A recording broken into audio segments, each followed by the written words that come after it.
அன்பான தேவனுடைய பிள்ளைகளே, இந்த அருமையான காலை வேளையிலே உங்களோடு கூட சேர்ந்து ஐக்கியப்படுவதிலேயும் தேவனுடைய வார்த்தையை பகிர்ந்தளிப்பதிலேயும் எனக்கு அதிக மகிழ்ச்சி. உங்களோடு கூட கடந்த 3 அல்லது 2 மாதங்களாக நாம் ஆபிரகாம், ஈசாக்கு, யாக்கோபு என்ற மனிதர்களுடைய தனிப்பட்ட வாழ்க்கையின் குறித்து தியானித்து வருகிறோம். அதற்கு முன்னதாக யாக்கோபும் அவருடைய பிள்ளைகளை குறித்து கிட்டத்தட்ட 10 மாதங்களாக நாம் தியானித்தோம். இந்த காலை வேளையிலே நாம் யாக்கோபு என்று சொல்லக்கூடியதான ஒரு மனிதனை குறித்து தியானிக்கவிருக்கிறோம். அவர் தேவனை சந்தித்ததான தருணங்களை குறித்து நாம் தியானிக்கவிருக்கிறோம். யாக்கோபினுடைய வாழ்க்கையை நாம் யாவரும் அறிந்திருக்கிறோம். நான் வாசித்ததான வேத பகுதியிலே யாக்கோபுடைய வாழ்க்கையினுடைய 2ஆம் கட்டத்தை, 2ஆம் துவக்கத்தை குறித்து அங்கே பார்க்கிறோம்.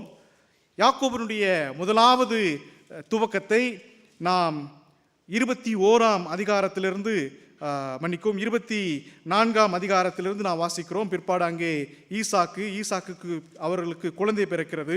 இந்த காரியங்கள் எல்லாம் வாசிக்கிறோம்.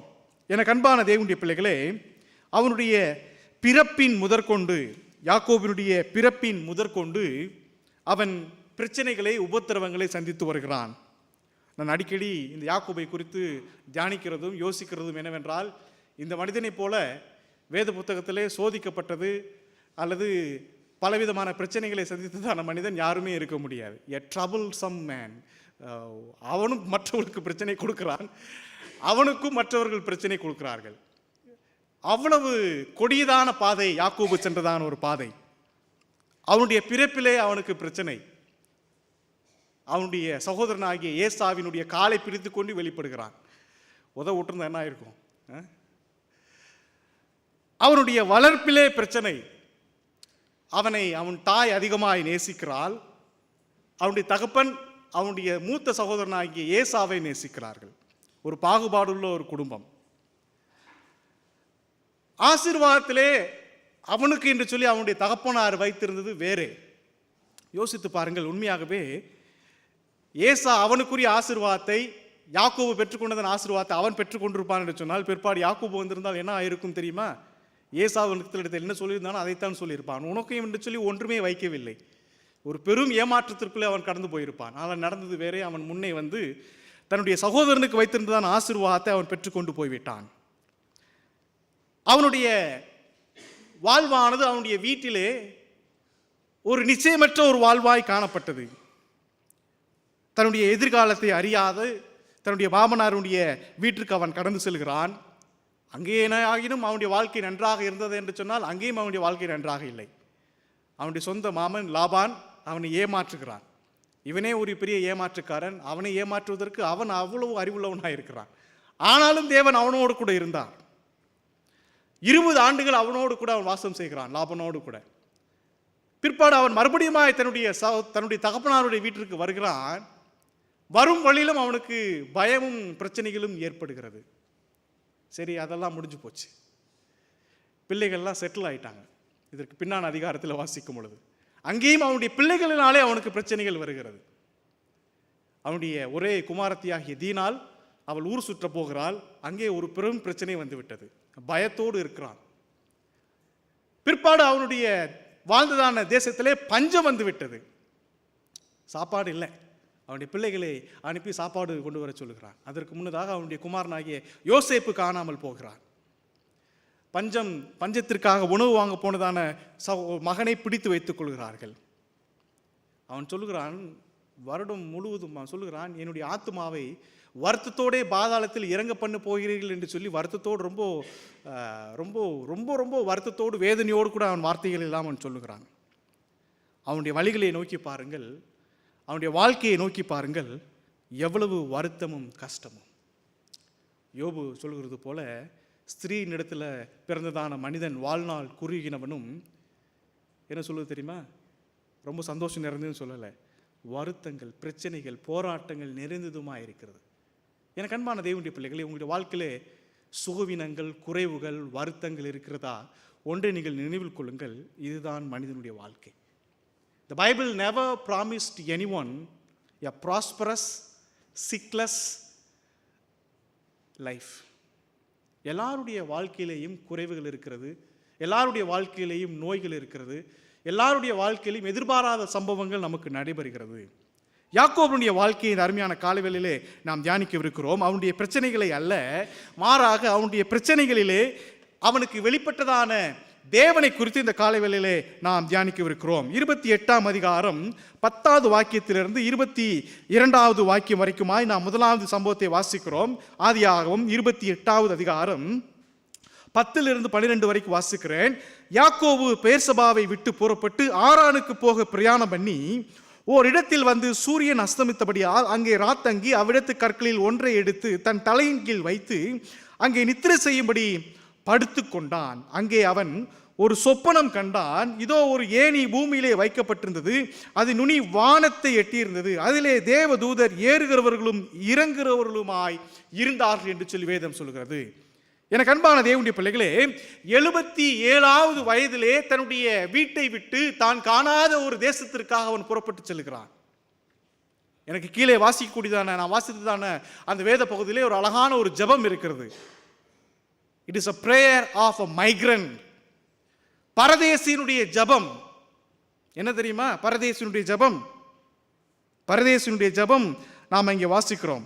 20வது வசனத்திலே, தேவன் என்னோடு இருந்து நான் போகிற இந்த வழியிலே என்னை காப்பாற்றி உண்ண ஆகாரமும் உடுக்க வஸ்திரமும் எனக்கு தந்து என்னை என் தகப்பன் வீட்டிற்கு சமாதானத்தோட திரும்பி வர பண்ணுவாரானால் கர்த்தர் எனக்கு தேவனாய் இருப்பார். இங்கே பெரும்பான்மையானவர்கள் இங்கே இந்தியாவிலிருந்து வந்தவர்கள். எத்தனை பேர் இதே கருத்தோடு நீங்கள் ஜெபித்தீர்கள்? பெரும்பான்மையான பேருக்கு இதே ஜெபம் தான் இருக்கும். ஆண்டவரே, முதல் முறையாக நான் சிங்கப்பூருக்கு செல்கிறேன், let my life be filled with your blessing. ஆண்டவரிடத்தில் நாம் கெஞ்சுகிறோம், அவருடைய அருளுக்காகவும் அவருடைய ஆசீர்வாதத்திற்காகவும் அவருடைய வழிநடத்துதலுக்காகவும் நாம் கெஞ்சுகிறோம். யாக்கோபும் அதற்கு விலக்கானவன் அல்ல. அவன் சென்றிராத கண்டிராத ஒரு குடும்பத்தை காணும்படியாக அவன் செல்கிறான். எனக்கு அன்பான தேவனுடைய பிள்ளைகளே, 77 வயதாகிவிட்டது. அவனுடைய தகப்பனாராகிய ஈசாக்குக்கு 77 வயதிலே குழந்தை பிறந்து விட்டது. ஆனால் இவனுக்கு 77 வயதாகியும் அவனுக்கு இன்றையும் திருமணம் நடக்கவில்லை. நன்றாக கவனித்து பாருங்கள். அவனுடைய தாயும் அவனுடைய தகப்பனும் 2 பேரும் சொல்கிறார்கள், நீ பாதான் அராமுக்கு போ, ஹாரானுக்கு சென்றுவிடு என்று சொல்லி அவனை அனுப்பிவிடுகிறார்கள். எதிர்காலத்தை அறியாத, கடந்த காலத்திற்கும் செல்ல விரும்பாத நிலையற்ற மனிதனாகிய யாக்கோபு இந்த பிரயாணத்தை அவன் மேற்கொள்கிறான்.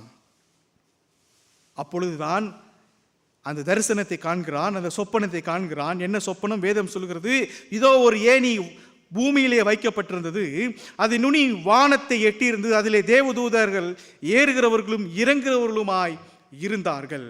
அதற்கு மேலாக கர்த்தர் என்று, நான் உன் தகப்பனாகிய ஆபிரகாமின் தேவனும் ஈசாக்கின் தேவனும் ஆகிய கர்த்தர், நீ படுத்திருக்கிற பூமியை உனக்கும் உன் சந்ததிக்கும் தருவேன் என்று சொல்லுகிறார். அவன் போய் செல்ல வேண்டியதான அந்த ஊரானது இன்னும் போய் சேரவில்லை. ஆனால் தேவன் அதற்கு முன்னதாக சொல்கிறார், நீ படுத்திருக்கிற பூமியை உனக்கு தருவேன் என்று சொல்லுகிறார். நன்றாய் அறியுங்கள், நீ போக போற ஊர்ல நீ பெரிய ஆளாகவும் ஆண்டவர் சொல்லல. நீ போக போற ஊர்ல நீ வீடு வாங்குவேன், பெரும் பணக்காரனாய் மாறுவேன் என்று சொல்லவில்லை. மாறாக போகக்கூடியதான வழியிலே பரதேசியாய் தங்கக்கூடியதான இடத்திலே அந்த இடத்தை தேவன் அவனுக்கு தருவேன் என்று சொல்லி வாக்குரைத்தார். அவன் நேசித்ததான அவனுடைய தாய் அவனோடு கூட இல்லை. அவனை பார்த்து சொல்கிறாள், நீ தப்பி ஓடிவிடு, உன்னுடைய சகோதரன் உன்னை கொன்று போடுவான் என்று சொல்லி அவனை அனுப்பிவிடுகிறாள். எனக்கு அன்பான தேவனுடைய பிள்ளைகளே, வேதம் சொல்லுகிறது, சங்கீதம் 27 10வது வசனத்திலிருந்து 14வது வசனம் வரைக்கும் வாசிக்கும் பொழுது இப்படியா வாசிக்கிறோம், என் தாயும் என் தகப்பனும் என்னை கைவிட்டாலும் கர்த்தர் என்னை சேர்த்து கொள்ளுவார்.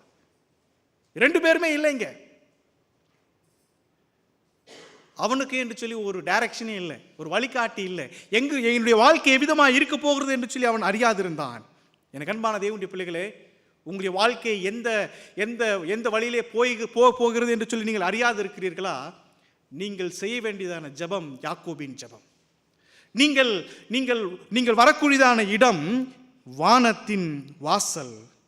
யாக்கோபு சொல்லுகிறான், யாக்கோபு நித்திரை தெளிந்து 16வது வசனத்தில் வாசிக்கிறோம், மெய்யாகவே கர்த்தர் இந்த இடத்தில் இருக்கிறார், நான் இதை அறியாதிருக்கிறேன். அவன் பயந்து, இந்த ஸ்தலம் எவ்வளவு பயங்கரமாக இருக்கிறது, இது தேவனுடைய வீடே அல்லாமல் வேறல்ல, இது வானத்தின் வாசல் என்றான். பிற்பாடு அவன் அந்த இடத்திற்கு பெத்தேல் என்று சொல்லி பெயரிடுகிறான். எனக்கு அன்பான தேவனுடைய பிள்ளைகளே, பெத்தேல் என்றால் தேவனுடைய வீடு.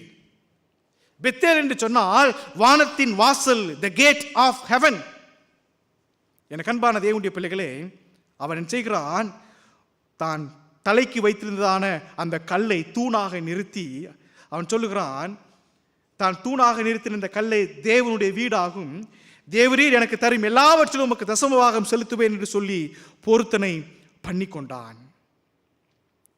தான் வைத்திருந்ததான கல்லை தூணாக நிறுத்துகிறான். ஒரு அடையாளமிட்டு செல்லுகிறான். அடையாளங்கள் இஸ்ரவேலுடைய வாழ்க்கையிலே பொதுவான காரியங்களாய் காணப்படுகிறது. முதலாக இந்த யாக்கோபு அதை துவக்கி வைக்கிறான். பிற்பாடு இரண்டாவதாக ஒரு முக்கியமான ஒரு அடையாளம் இஸ்ரவேலுடைய வரலாற்றிலே காணப்படுகிறது. அது யாத்திராகமம் புஸ்தகம் 24ஆம் அதிகாரம் 4வது வசனத்தில் அதை பார்க்கிறோம். அது மோசே நிறுத்தினதான நினைவு தூண்கள்.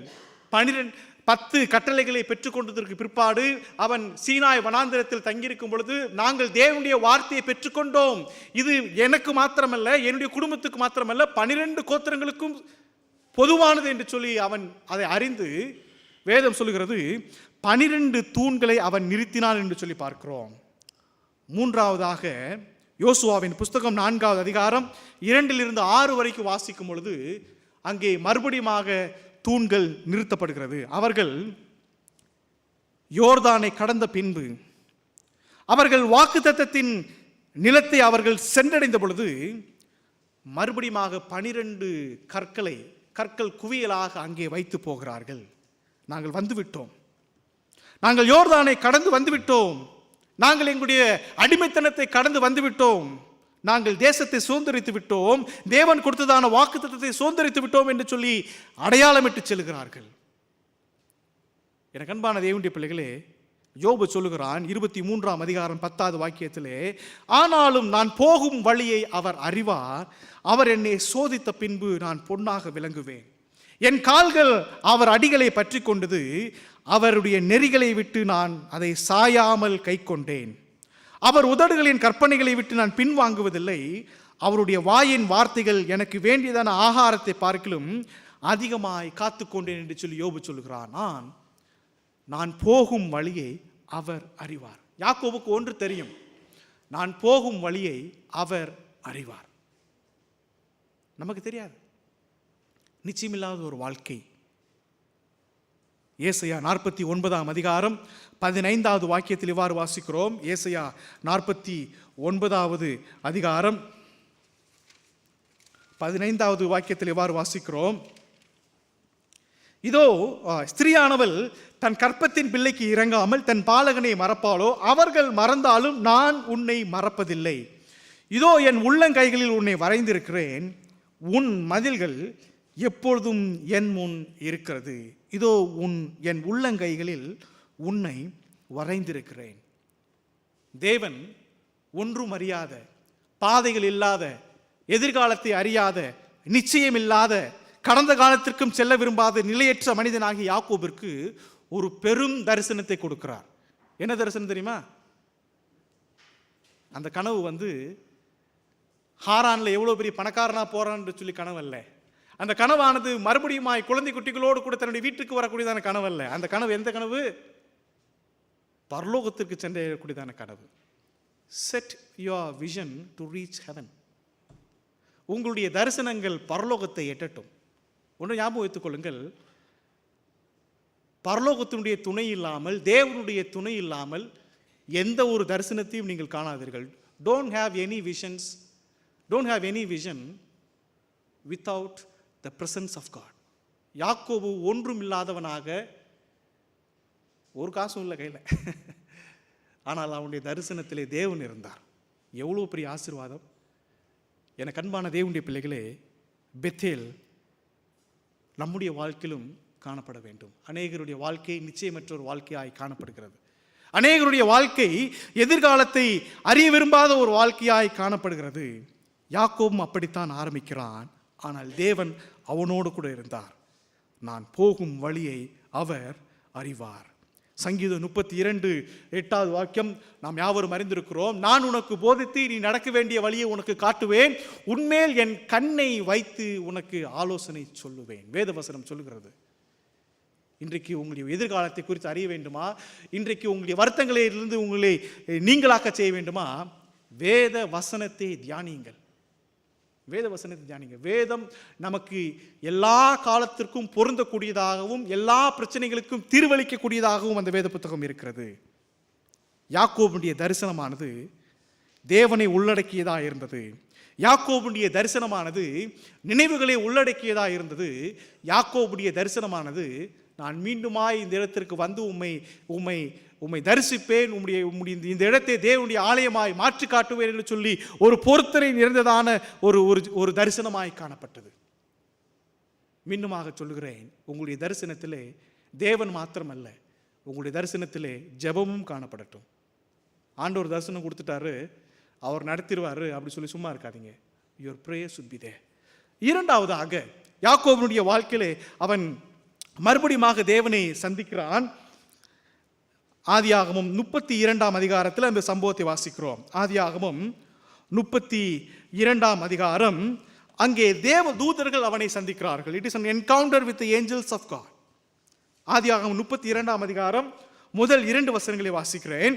யாக்கோபு பிரயாண பண்ணுகையில் தேவ தூதர்கள் அவனை சந்தித்தார்கள். யாக்கோபு அவர்களை கண்டபோது இது தேவனுடைய சேனை என்று சொல்லி அந்த ஸ்தலத்திற்கு மக்னாயிம் என்று பெயரிட்டான். இது தேவனுடைய சேனை, the camp of God.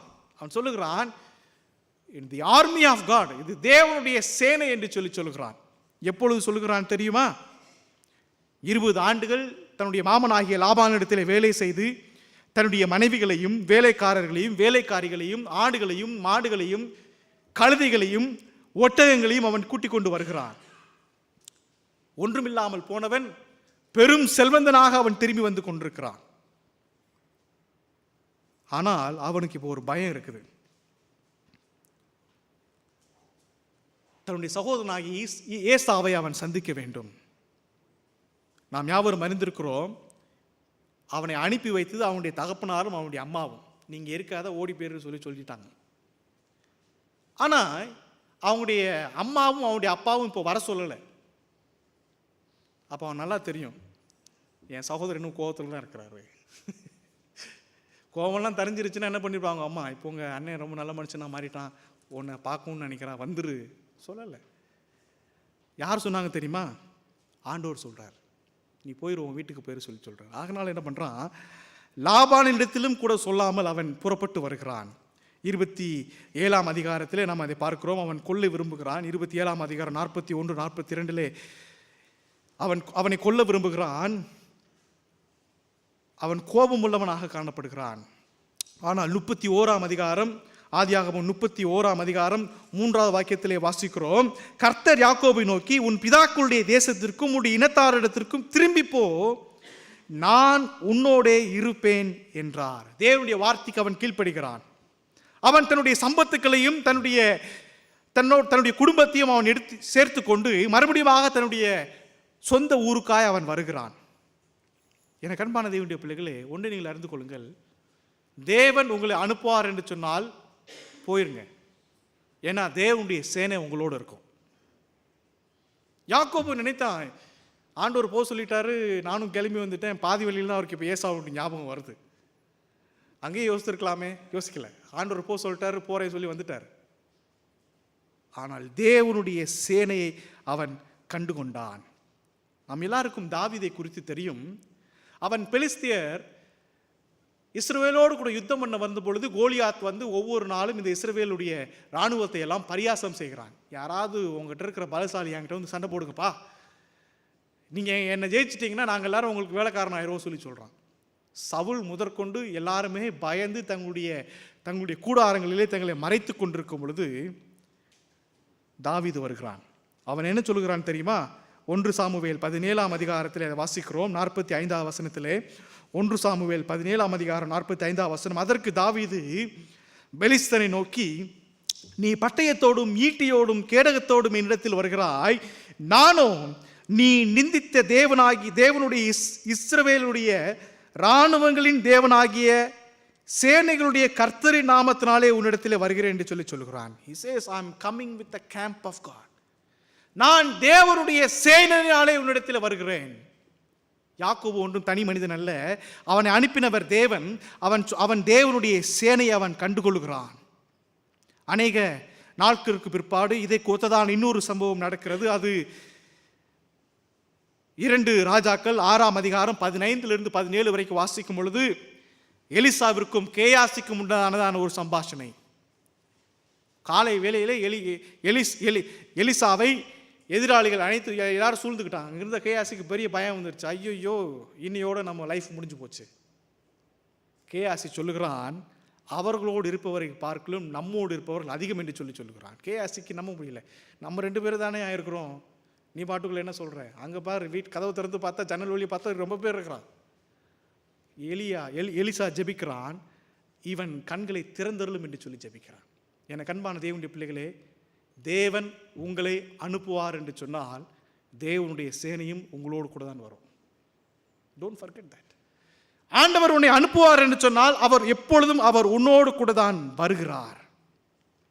சங்கீதக்காரன் சொல்லுகிறார், 34வது சங்கீதம் 7வது வாக்கியத்தில் இவ்வாறு வாசிக்கிறோம். 34வது சங்கீதம் 7வது வாக்கியம், கர்த்தருடைய தூதன் அவருக்கு பயந்தவர்களை சூழ பாளையம் இறங்கி அவர்களை விடுவிக்கிறார். கர்த்தருடைய தூதன் அவருக்கு பயந்தவர்களை சூழ பாளையம் இறங்கி. ஆம், தேவனுடைய தூதர்கள், தேவனுடைய சேனை நம்மை சூழ்ந்திருக்கிறது. தேவன் நம்மை அனுப்புவார் என்று சொன்னார். அதனால தான் அழகா மோசே ஜெபிக்கிறான், ஆண்டவரே, நீர் என்னோடு கூட வராவிட்டால் என்னை எடுத்து செல்லாதிரும் என்று சொல்லுகிறான். தேவனுடைய சேனை இல்லாமல், தேவனுடைய பாதுகாப்பு இல்லாமல், தேவனுடைய சமூகம் இல்லாமல் ஓர் அடியும் நீங்கள் எடுத்து வையாதிருங்கள். தேவனுடைய சேனை அவ்வளவு தேவையாய் நமக்கு இருக்கிறது. தேவன் நம்மோடு கூட இருப்பதை இந்த உலகமானது கண்டுகொள்ள வேண்டும். கேயாசி கண்டுகொண்டான், தாவீது கண்டுகொண்டான். அவன் மீண்டுமாய் சொல்லுகிறான், 2 சாமுவேல் 22ஆம் அதிகாரம் 30வது வாக்கியத்தில் இவ்வாறு வாசிக்கிறோம், உம்மாலே நான் ஒரு சேனைக்குள் பாய்ந்து போவேன், என் தேவனாலே ஒரு மதிலை தாண்டுவேன். உம்மாலே நான் ஒரு சேனைக்குள் பாய்ந்து போவேன். மத்தேயு சுவிசேஷம் 28ஆம் அதிகாரம் 19வது வசனம் 20வது வசனம் நாம் யாவரும் அறிந்ததான வசனம். வேத வசனம் என்ன சொல்கிறது தெரியுமா? சீஷர்களை அவர் இந்த உலகத்திற்காய் அனுப்பும் பொழுது ஒரு அழகான ஒரு வாக்கியத்தை சொல்கிறார், ஏதோ உலகத்தின் முடிவு பரியந்தம் சகல நாட்களிலும் நான் உங்களுடனே கூட இருப்பேன் இல்லை, உலகத்தின் முடிவு பரியந்தமும் நான் சகல நாட்களிலும் உங்களுடனே கூட இருக்கிறேன். தேவனுடைய வாக்குத்தத்தம் எவ்வளவு அழகானது. எனக்கு அன்பான தேவனுடைய பிள்ளைகளே, யாக்கோபு போகும் பாதையிலே அவன் பயம் நிறைந்தவனாய் காணப்பட்டான். யாக்கோபு போகும் பாதையிலே அவன் பாதுகாப்பற்ற ஒரு மனிதனாய் அவன் காணப்பட்டான். பயமும் பாதுகாப்பும் இல்லாத யாக்கோபிற்கு தேவனுடைய சேனையானது அவசியமுள்ளதாய் மாறிற்று. யாருக்குத்தான் இங்கே பயமில்லை? யாருக்குத்தான் இன்றைக்கு இங்கே பாதுகாப்புள்ள ஒரு வாழ்க்கையை வாழ்ந்து கொண்டிருக்கிறோம்? யாருமே இல்லை. போன வாரத்திலே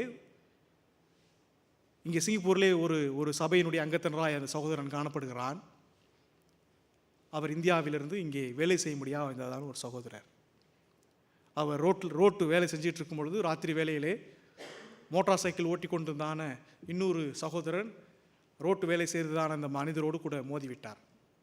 அங்கே இருந்ததான அந்த தாரெல்லாம் அவர் மேலே ஊற்றி மரித்து போய்விட்டார். never expected.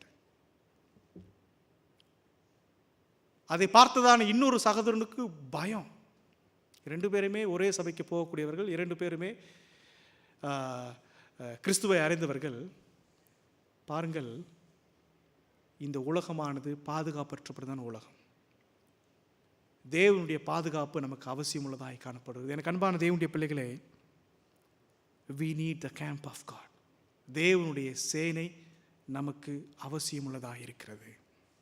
தேவன் இல்லாமல் யாரையும் சந்திக்காதிருங்கள். தேவன் இல்லாமல் எந்த ஒரு போரையும் நீங்கள் துவங்காதிருங்கள்.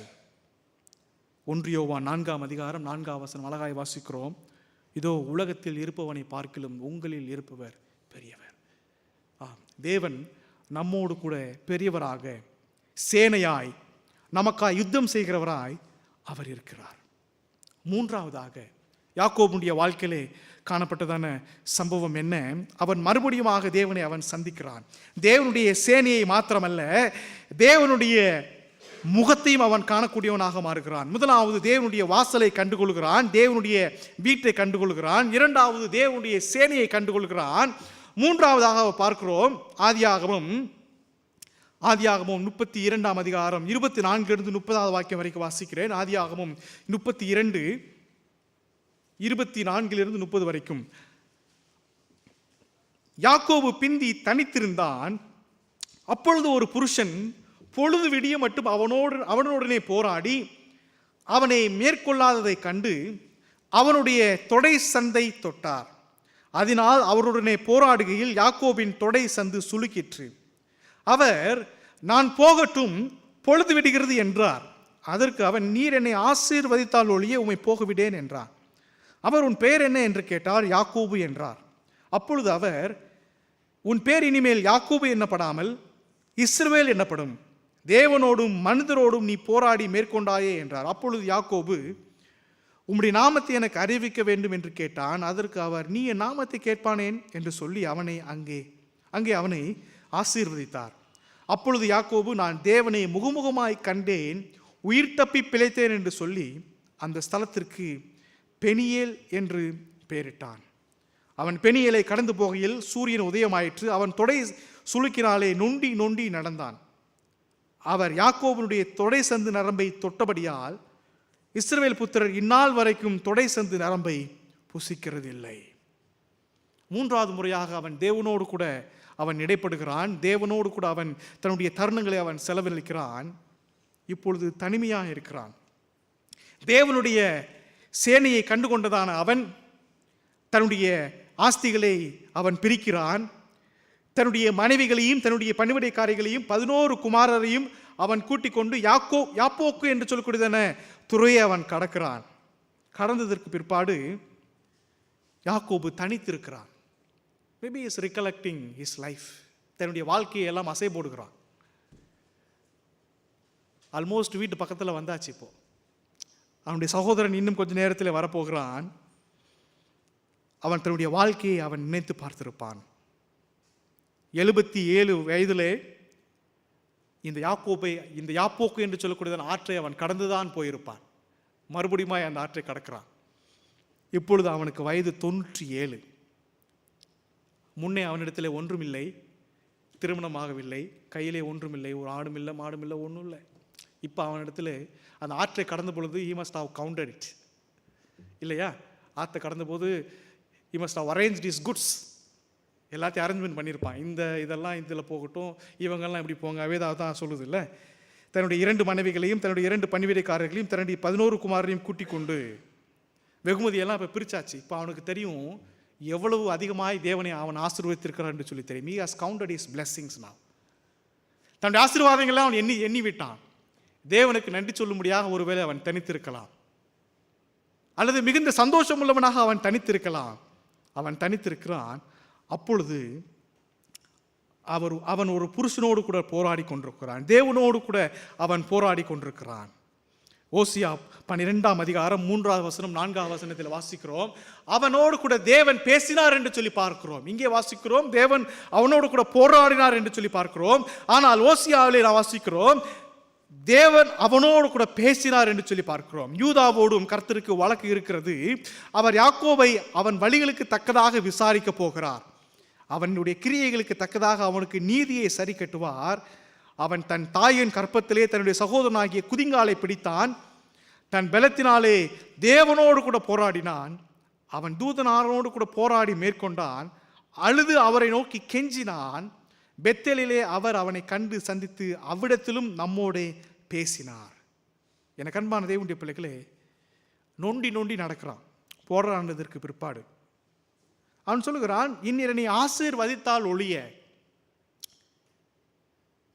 அப்போ ஏதோ குறை இருந்திருக்குதுல்ல யாக்கோபுடைய வாழ்க்கையில்.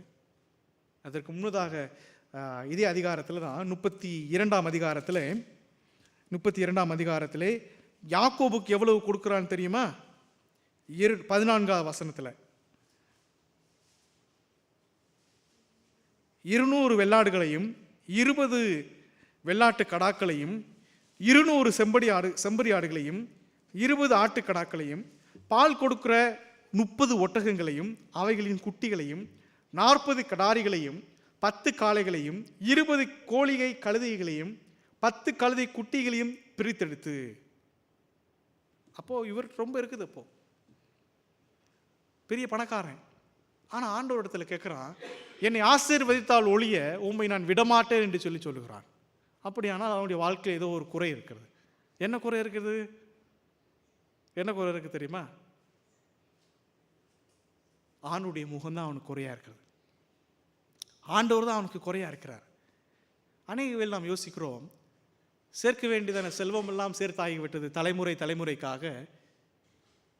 இனிமேல் என்ன இருக்கிறது? கடவுள் தான் இல்லை, ஆண்டவர் தான் இல்லை. ஒரு மனிதன் இருக்கிறான், லூக்கா சுவிசேஷத்திலே வாசிக்கிறோம். தேவன் அவனை ரிச் ஃபூல் என்று சொல்லி அழைக்கிறார், பணக்கார முட்டாள் என்று சொல்லி அழைக்கிறார். ஏனால் அவனுடைய கற்பனைகளும் அவனுடைய எண்ணங்களும் எப்படி இருந்தது தெரியுமா? இதையெல்லாம் எப்படி சேர்த்து வைக்கிறது? அவர் கேட்கிறார், ஆண்டவர் பேசுகிறார், இந்த ராத்திரியில் நீ செத்து போன எங்கப்பா போகும் சொல்லி கேட்கிறார். அநேக வேளையில் தேவன் நம்மை பெரும் திரளாக ஆசீர்வதித்ததற்கு பிற்பாடு நாம் யாரை விட்டு விடுகிறோம் தெரியுமா? தேவனைத்தான் நாம் விட்டு விடுகிறோம். நாம் நினைக்கிறோம் தேவன் நமக்கு கொடுத்ததான செல்வங்களிலே, பொருட்களிலே, பிள்ளைகளிலே, சம்பத்துக்களிலே கடவுள் இருக்கிறார் என்று சொல்லி நினைக்கிறோம். ஒன்றை அறிந்து கொள்ளுங்கள், தேவன் உங்களுக்கு கொடுக்கக்கூடியதான பணத்திலே அவர் இல்லை. தேவன் உங்களுக்கு கொடுத்ததான வீடுகளிலே அவர் இல்லை. Is not in the things. அவர் நம்முடைய இருதயத்தில், நம்முடைய வாழ்க்கையிலே காணப்படணும். எல்லாம் அவனுக்கு கொடுக்கப்பட்ட போதிலும் அவன் சொல்லுகிறான், நீர் என்னை ஆசீர்வதித்தால் ஒழிய உம்மை போக விடேன் என்று சொல்லி அவரோடு கூட போராடுகிறான். 97 வயது நிரம்பினதான அந்த மனிதனுக்கு ஒன்று தெரியும், தேவன் இல்லாமல் என்னால் எதையும் சாதிக்க முடியாது என்று சொல்லி தெரியும். 50 வருடங்கள், அவன் 147வது வயதிலே தான் அவன் மரிக்கிறான். அடுத்த 50 வருஷம் அவன் நொண்டி தான் நடக்கிறான். அடுத்த 50 வருடங்கள் அவனுடைய அடையாளங்கள் மாறி போய்விட்டது. அடுத்த 50 வருடங்கள் அவன் இந்த உலகத்திற்கு ஒன்றை சொல்லுகிறான், நான் முன்னே வேற மாதிரி நடந்தேன், இப்பொழுது நான் நொண்டி நடக்கிறேன். அவன் பார்வோனுக்கு முன்பதாக நின்று கொண்டிருக்கிறான். அப்பொழுதும் அவன் நொண்டி தான் நடந்திருப்பான். வேத அறிஞர்கள் அப்படித்தான் சொல்லுகிறார்கள். தேவன் அவனை தொட்டதற்கு பிற்பாடு அவனுடைய வாழ்க்கை, அவனுடைய நடையானது முற்றிலுமாய் மாறி போனது. நீங்கள் கிறிஸ்துவுடனே கூட இருப்பீர்கள் என்று சொன்னால், கிறிஸ்து உங்களுடைய வாழ்க்கையில் வருவார் என்று சொன்னால், உங்களுடைய வாழ்க்கை அப்படித்தானே காணப்பட வேண்டும். பேதுரு ராத்திரி வேளையிலே, விடியற் காலை வேளையிலே அவன் குளிர் காய்ந்து கொண்டிருக்கிறான். ஒரு பெண்மணி அவன் இடத்துல வந்து கேட்கிறாள், உன்னை பார்த்தால் நீ கிறிஸ்துவுடனே கூட இருந்த போல மாதிரி தெரியுது. அவன் சொல்றான், இல்லை, நான் இல்லை. அந்த பெண்மணி மறுபடியும் சொல்லுகிறா, உன் பேச்சை பார்த்தாலே தெரியலையா எங்களுக்கு? அவன் சொல்லுறான், நான் கிடையாது. He denied it. He is trying to cover it. நான் கிறிஸ்துவுடனே கூட இருப்பேன் என்று சொன்னால், என்னுடைய வார்த்தைகள், என்னுடைய செயல்கள், என்னுடைய எல்லா வாழ்க்கையின் நெறிகளும் கிறிஸ்துவுடனே கூட இருப்பதை போலதான் வெளிப்படும். அப்போஸ்தலர் நடபடிகள் 4ஆம் அதிகாரம் 13வது வாக்கியத்தில் வாசிக்கிறோம். அப்போஸ்தலர் நடபடிகள் 4ஆம் அதிகாரம் 13வது வசனம். அங்கே பேதுருவும் யோவானும் பிரசங்கம் செய்து கொண்டிருக்கிறார்கள். அவர்களை சிறைச்சாலையில் அடைத்து விடுகிறார்கள். அப்பொழுது அன்னாவும் காய்வாவும் யோவானும் அலெக்சாந்தரும் அவர்களிடத்தில் கேள்வி எழுப்புகிறார்கள். சொல்கிறார்கள், பேதுருவும் யோவானும் பேசுகிற தைரியத்தை அவர்கள் கண்டு அவர்கள் படிப்பறியாதவர்கள் என்றும் பேதமை உள்ளவர்கள் என்றும் அறிந்தபடியால் ஆச்சரியப்பட்டு அவர்கள் இயேசுவுடனே இருந்தவர்கள் என்று அறிந்து கொண்டார்கள். யாக்கோபு, தேவன் அவனை தொட்டதற்கு பிற்பாடு 50 ஆண்டுகள் அவன் உயிரோடு இருக்கிறான். அவனுக்கு ஒன்று தெரியும், தேவன் என்னோடு கூட இருந்தார் என்று சொல்லி அவனுக்கு தெரியும். எனக்கு அன்பான தேவனுடைய பிள்ளைகளே, யாக்கோபு தேவனுடைய முகத்தை அவன் கண்டு கொண்டான். அவன் சொல்லுகிறான், நான் தேவனை முகமாய் கண்டேன், உயிர் தப்பி பிழைத்தேர் என்று சொல்லி அந்த ஸ்தலத்திற்கு பெனியேல் என்று பெயரிட்டான். உலகத்தினுடைய ஆசீர்வாதங்களும் செல்வங்களும் குடும்பங்களும் யாக்கோபுக்கு கிடைக்கப்பெற்ற போதிலும் அவன் தேவனுடைய முகத்தை தேடினான், தேவனுடைய ஆசீர்வாதத்தை தேடினான். தாவீது ஏன் சொல்லுகிறான், 1000 நாளை பார்க்க உம்முடைய சமூகத்தில் செல்லும் ஒரே நாள், உம்முடைய பிரவாகத்தில் செல்லும் ஒரே நாள் மேலானது என்று ஏன் சொல்லுகிறான்? அவன் ஆட்டுக்குட்டியை அமைச்சுக்கிட்டு இருந்தான், அவன் ராஜாயா?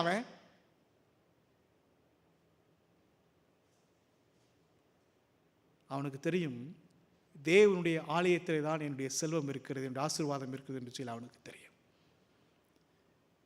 உங்களுடைய வாழ்க்கையில் அனைத்தும் கொடுக்கப்பட்டும் குறைவுள்ளவர்களாக நீங்கள் உங்களை கருதுகிறீர்களா? உங்களுக்கு தேவையானது தேவனுடைய முகம்.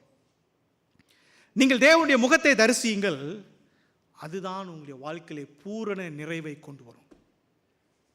நம்முடைய வாழ்க்கையிலே பூரண நிறைவு வேண்டும் என்று சொன்னால் தேவன் இருக்கணுயா, தேவனுடைய முகம் நம்முடைய வாழ்க்கையிலே காணப்பட வேண்டும். ஆகினால தான் சங்கீதக்காரன் சொல்லுகிறான், கர்த்தரை நோக்கி பார்த்து இந்த கேளை கூப்பிட்டான், கர்த்தர் அவன் இடுக்கண்கள் எல்லாவற்றிலிருந்தும் நீங்களாக்கி ரட்சித்தார். நான் கர்த்தரை நோக்கி பார்த்தேன், கர்த்தர் நோக்கி பார்த்தவருடைய முகங்கள் பிரகாசம் அடைந்தன என்று சொல்லி பார்க்கிறோம். எனக்கு அன்பான தேவனுடைய பிள்ளைகளே, யாக்கோபுடைய வாழ்வானது பிரகாசமுள்ள ஒரு வாழ்வாய், யாக்கோபுடைய வாழ்வானது பூரண ஆசீர்வாதமுள்ள ஒரு வாழ்வாய் மாறிப்போனது. கிறிஸ்தவர்களாகிய நாம் ஒன்றை மறவாதிருங்கள். 2 கொரிந்தியர் 5ஆம் அதிகாரம் 20வது வாக்கியம் நமக்கு சொல்லுகிறது, நாம் கிறிஸ்துனுடைய பிரதிநிதிகளாக இருக்கிறோம். We are Christ ambassadors. நான் எங்கெல்லாம் செல்கிறேனோ அங்கெல்லாம் கிறிஸ்துவை பிரதிபலிக்கக்கூடியதான ஒரு மனிதனாய் நான் இருக்கிறேன். யாக்கோபுடைய வாழ்க்கை, அவனுடைய பின்னான வாழ்க்கை அப்படித்தான் மாறிப்போனது. அவன் இனிமேல் ஏமாற்றுக்காரன் அல்ல. தேவன் சொல்கிறார், உன்னுடைய பெயர் இனிமேல் இஸ்ரவேல் என்று சொல்லி அழைக்கப்படுவதாக என்று சொல்லி சொல்லுகிறார். இஸ்ரவேல் என்று சொன்னால் the prince of God, the prince with God, தேவனுடைய இளவரசன். எவ்வளோ பெரிய மாறுதல்! ஏமாற்றுக்காரனிலிருந்து இளவரசனாக மாற்றப்படுகிறான். அவனுடைய வாழ்வானது எவ்வாறு முடிவடைந்தது? ரொம்ப அழகாக வாசிக்கிறோம். யாக்கோபுடைய முடிவை குறித்து எபிரேயர் 11ஆம் அதிகாரம் 21ஆம் வாக்கியத்தில் வாசிக்கிறோம். எபிரேயர் 11:21. எபிரேயர் 11:21.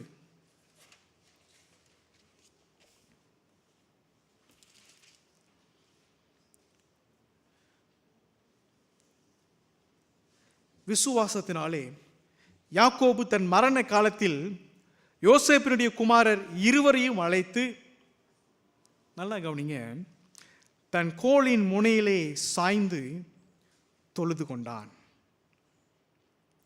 தன் தோளின் முனையிலே சாய்ந்து தொழுது கொண்டான். அவனுடைய வாழ்க்கை முழுவதும் போராட்டம், அவனுடைய வாழ்க்கை முழுவதும் பயம், அவனுடைய வாழ்க்கை முழுவதும் கண்ணீர்.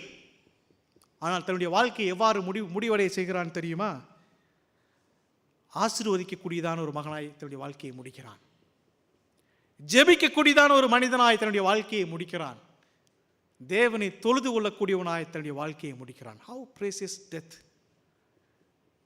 முடிக்கும்போது பயத்தோடு முடிக்கல, முடிக்கும்போது ஒரு குறைவோடு முடிக்கல. அவன் சொல்லுகிறான், தன்னுடைய யோசேப்பினுடைய 2 குமாரர்களையும் அழைத்து அவர்கள் இருவரையும் ஆசீர்வதித்து தன் கோலின் முனையிலே சாய்ந்து, வேதம் சொல்லுகிறது, தொழுது கொண்டான். தொழுது கொண்டான். He was worshiping God. He worshipped. அவனுக்கு தெரியும், அவன் பூரண மனிதனாய் பூரண ஆசீர்வாதத்தோடு கூட என்னுடைய வாழ்க்கை முடிவடைந்தது என்று சொல்லி அவனுக்கு தெரியும். எனக்கு அன்பான தேவனுடைய பிள்ளைகளே, யாக்கோபு பிரச்சனை நிறைந்ததான மனிதன் தான், போராட்டம் நிறைந்ததான மனிதன் தான், கண்ணீர் நிறைந்ததான ஒரு மனிதன் தான். ஆனால் எல்லா தருணங்களிலும் அவன் தேவனை தரிசித்துக் கொண்டான். உங்களுடைய வாழ்க்கையானது கஷ்டங்களாலும் போராட்டங்களாலும் கண்ணீராலும் நிறைந்திருக்கிறதா? தேவனை தரிசித்துக் கொள்ளுங்கள். அப்பொழுது உங்களுடைய வாழ்க்கையானது பூரண நிறைவுள்ளதாக, பூரண ஆசீர்வாதம் உள்ளதாக, ஜெபிக்கக்கூடியதான ஒரு நிறைவாய், தொழுது கொள்ளக்கூடியதான ஒரு நிறைவாய் அது மாறிப்போகும். யாக்கோபு எவ்வளவு ஆசீர்வாதம் உள்ள ஒரு மனிதன். He has finished his race very well. இன்னைக்கு நானும் நீங்களும் நம்முடைய வாழ்க்கையை எவ்வாறு நாம் முடிக்கவிருக்கிறோம்? நம்முடைய வாழ்க்கையானது எவ்வாறு முடிவடைய போகிறது? போகும் பாதை அறியாத ஒரு மனிதன். ஆனால் அவனுக்கு தேவன் வானத்தின் வாசலை காண்பித்து கொடுத்தார். அவன் தன்னுடைய தரிசனத்தை தன்னுடைய தேவனிடத்திலே கொண்டு சேர்த்தான். தன்னுடைய ஜெபத்தை தேவனிடத்திலே கொண்டு சேர்த்தான். தன்னுடைய வாழ்க்கையிலே பிரச்சனை வந்த பொழுது தேவனுடைய சேனையாய் அவனுடைய வாழ்க்கையிலே அவர் காணப்பட்டார். தன்னுடைய வாழ்க்கையில் எல்லாம் காணப்பட்டும் தேவன் ஒருபோதும் காணாமல் போய்விடக்கூடாது என்று சொல்லி அறிந்து, என்னை ஆசீர்வதித்தால் ஒளி உம்மை போக விடேன் என்று சொல்லி தேவனுடைய முகத்தையும் அவன் கண்டு கொண்டான். நாம் என்ன செய்து கொண்டிருக்கிறோம் நம்முடைய பிரச்சனைகளிலே? தேவனை குறை சொல்லக்கூடியவர்களாக இருக்கிறோமா? அல்லது தேவனை மறக்கக்கூடியவர்களாக நாம் இருக்கிறோமா? அல்லது யாக்கோபை போல தேவனை சந்திக்கக்கூடியதான மனிதர்களாய் நாம் இருக்கிறோமா? கர்த்தர் தாமே திருவாக்கியங்கள் மூலமாய் நம் அனைவரையும் ஆசீர்வதித்து வழிநடத்துவாராக. ஆமேன், ஆமேன்.